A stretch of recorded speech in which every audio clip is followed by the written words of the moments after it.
صہیونی فوج کے 5ویں دن بھی غزہ پر فضائی حملے اور گولہ باری۔ نصیرات کیمپ رفح اور غزہ سٹی پر حملوں میں 5 بچوں سمیت 17 فلسطینی شہید۔ 48 گھنٹوں میں شہداء کی تعداد 130 ہو گئی۔ غزہ کی صورتحال انتہائی سنگین، 1,20,000 افراد بے گھر، خوراک کا ذخیرہ بھی ختم ہونے کے قریب۔ اقوام متحدہ کی خصوصی نمائندہ فرانسسکا البانیز نے اسرائیلی اقدامات کو نسل کشی قرار دے دیا۔ اقوام متحدہ کے سربراہ انتونیو گوترس نے کہا ہے کہ اسرائیلی بستیوں کی مسلسل توسیع نے ممکنہ فلسطینی ریاست کے وجود کو خطرے میں ڈال دیا۔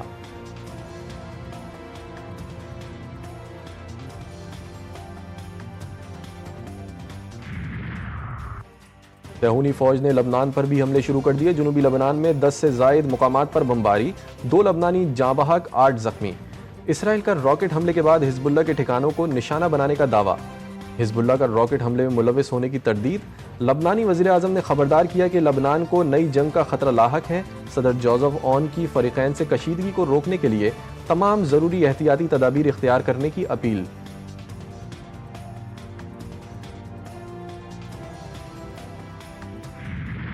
ملک بھر میں یوم پاکستان آج جوش و جذبے کے ساتھ منایا جائے گا۔ یوم پاکستان کی پریڈ ایوان صدر میں ہوگی۔ پاک فضائیہ کے جنگی طیاروں کی فلائی پاسٹ کی ریہرسل، فلائی پاسٹ کی قیادت پاک فضائیہ کے سربراہ air chief marshal Zaheer Ahmed Babar Sidhu کریں گے۔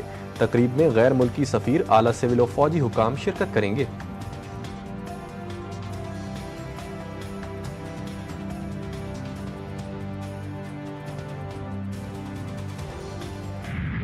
دشمن سن لو، پاکستان کے یہ بیٹے سینوں پہ گولیاں کھاتے رہیں گے اور اسی طرح اور بیٹے آگے آتے رہیں گے۔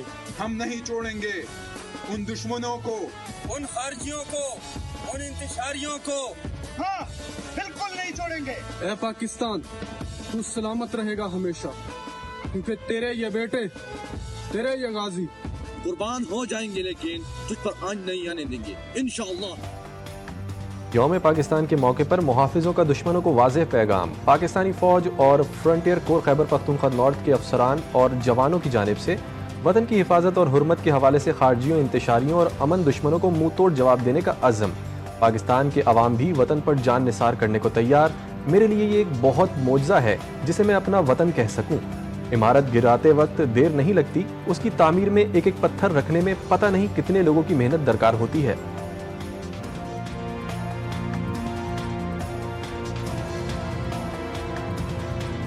میرے لیے تو یہ ایک بہت بڑا معجزہ ہے کہ ایک زمین کا ٹکڑا ہو جسے میں اپنا وطن کہہ سکوں۔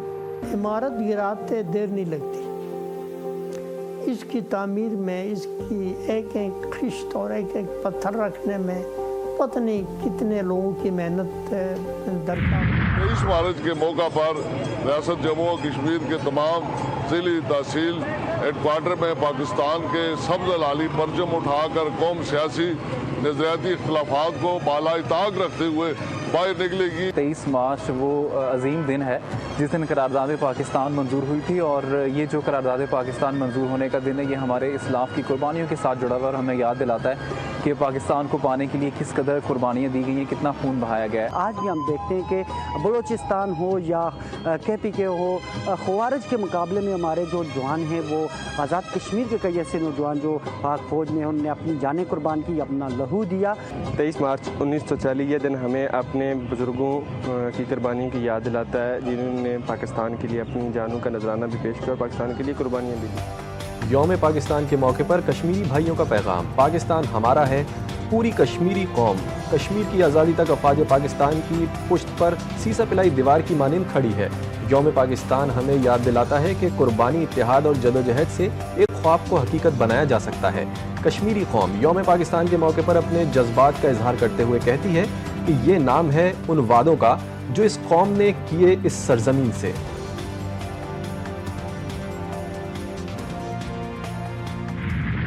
23 مارچ کی خوشیاں دوبالا کرنے کے لیے ISPR کا خصوصی نغمہ جاری۔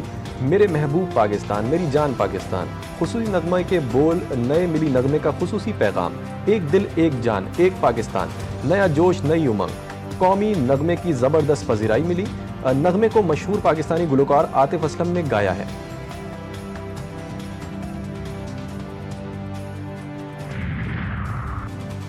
وزیر اعظم شہباز شریف سعودی عرب کا دورہ مکمل کر کے اسلام آباد پہنچ گئے. گورنر جدہ شہزادہ سعود بن عبداللہ بن جلاوی نے وزیر اعظم کو ایئرپورٹ پر رخصت کیا.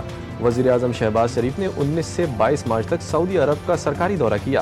دورہ سعودی عرب کا مقصد پاک سعودی عرب تعلقات کو مضبوط بنانا تھا.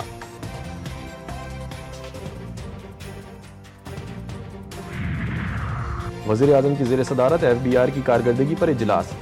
34.5 ارب روپے کی ریکوری پر وزراء اور افسران کی تعریف. وزیر اعظم شہباز شریف کی مستقل بنیادوں پر پائیدار نظام تشکیل دینے کی ہدایت. کہا عوامی مسائل کی حفاظت کے لیے ہر ممکن کوشش کریں گے. اچھی کارکردگی والے افسران و اہلکاروں کی ستائش بھی یقینی بنائی جائے.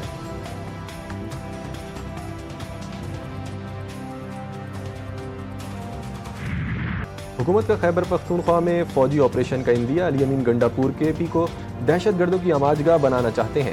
مسلم لیگ نون کے رہنما سینیٹر عرفان صدیقی کا الزام. نجی ٹی وی سے گفتگو میں کہا یہ نہیں ہو سکتا کہ دہشت گرد دندناتے پھریں, انسانی جانوں سے کھیلتے رہیں اور ان کے خلاف کوئی آپریشن ہو نہ مؤثر کارروائی. اس وقت کوئی بڑا فوجی آپریشن نہیں ہو رہا, لیکن ضرورت پڑی تو حکومت کہیں بھی دہشت گردی کے خاتمے کے لیے آپریشن کر سکتی ہے. مزید بولے علی امین گنڈاپور افغانستان کی طرح خیبر پختونخوا کو بھی دہشت گردوں کا اڈا اور پناہ گاہ بنانا چاہتے ہیں. خدا نخواستہ کل ہماری مغربی سرحد پر کوئی مہم جوئی ہو جائے تو کیا ہماری مسلح افواج گنڈاپور سے اجازت کا انتظار کرتی رہیں گی؟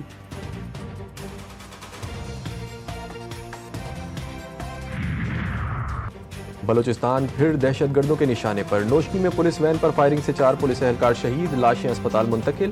پولیس نے سرچ آپریشن شروع کر دیا. خلات کے علاقے کلی ملنگ زئی میں فائرنگ کر کے 4 مزدوروں کو موت کی نیند سلا دیا گیا. ضلع انتظامیہ کے مطابق مقتول ٹیوب ویل پر کام کرتے تھے. 4 کا تعلق پنجاب سے تھا. پولیس نے لاشیں اسپتال منتقل کر کے واقعے کی تحقیقات شروع کر دی.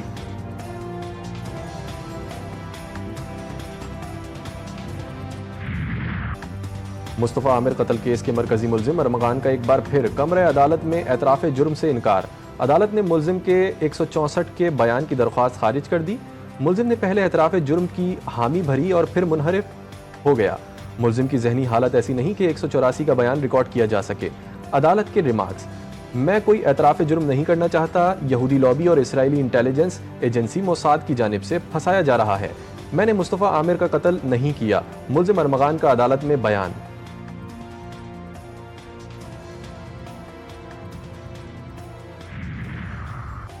کراچی میں مصطفیٰ عامر قتل کیس میں اہم پیش رفت. نئی CCTV فوٹیج سامنے آ گئی.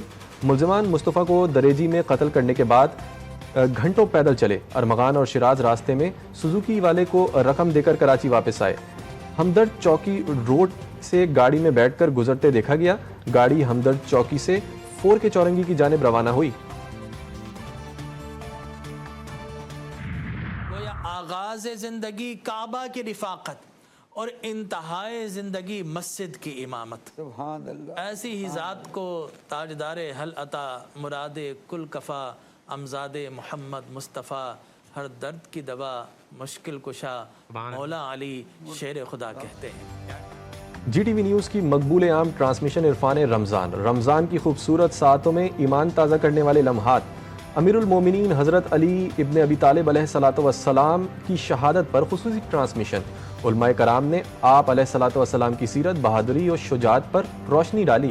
تلاوت کلام پاک و نعت رسول مقبول صلی اللہ علیہ وآلہ وسلم کی پرنور محفل. شیف گلزار نے آج بھی بنائے مزے مزے کے پکوان. عید الفطر کی آمد گہما گہمی روز بروز بڑھنے لگی. شہریوں نے عید کی شاپنگ کے لیے بازاروں کا رخ کر لیا. مہنگائی نے میٹھی عید کی خوشیوں کو پھیکا کر دیا. کپڑوں, جوتوں اور جولری سمیت ہر چیز کی قیمت میں اضافہ. غریب و متوسط طبقے کے لیے عید کی خریداری بھی مشکل ہو گئی.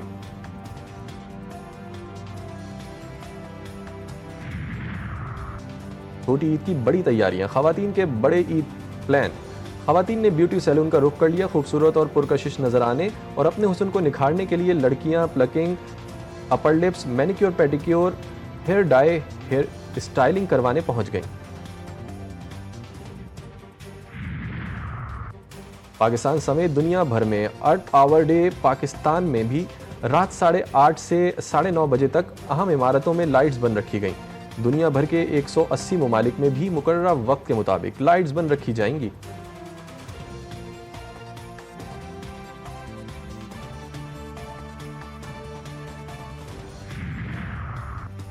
برطانیہ کے لیے قومی ایئر لائن کی پروازوں سے پابندی ہٹے گی یا نہیں؟ برطانوی ایئر سیفٹی کمیٹی نے PIA سے متعلق فیصلہ محفوظ کر لیا۔ کمیٹی پاکستانی ایئر لائن کو 25 مارچ کو فیصلے سے آگاہ کرے گی۔ صہیونی فوج کے 5ویں دن بھی غزہ پر فضائی حملے اور گولہ باری۔ نصیرات کیمپ رفح اور غزہ سٹی پر حملوں میں 5 بچوں سمیت 17 فلسطینی شہید۔ 48 گھنٹوں میں شہداء کی تعداد 130 ہو گئی۔ غزہ کی صورتحال انتہائی سنگین، 1,20,000 افراد بے گھر، خوراک کا ذخیرہ بھی ختم ہونے کے قریب۔ اقوام متحدہ کی خصوصی نمائندہ فرانسسکا البانیز نے اسرائیلی اقدامات کو نسل کشی قرار دے دیا۔ اقوام متحدہ کے سربراہ انتونیو گوترس نے کہا ہے کہ اسرائیلی بستیوں کی مسلسل توسیع نے ممکنہ فلسطینی ریاست کے وجود کو خطرے میں ڈال دیا۔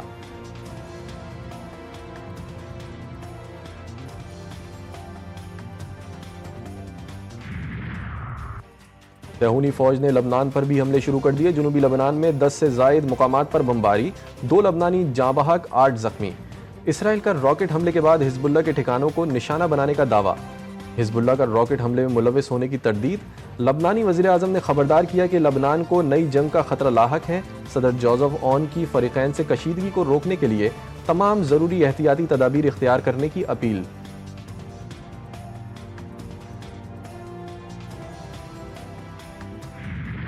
سابق heavyweight champion George Foreman 76 سال کی عمر میں انتقال کر گئے۔ انہیں لیجنڈ محمد علی نے باکسنگ کے تاریخی مقابلے رمبل ان دی جنگل میں شکست دی تھی، لیکن وہ 2 دہائیوں کے بعد دوبارہ ورلڈ چیمپئن بن گئے تھے۔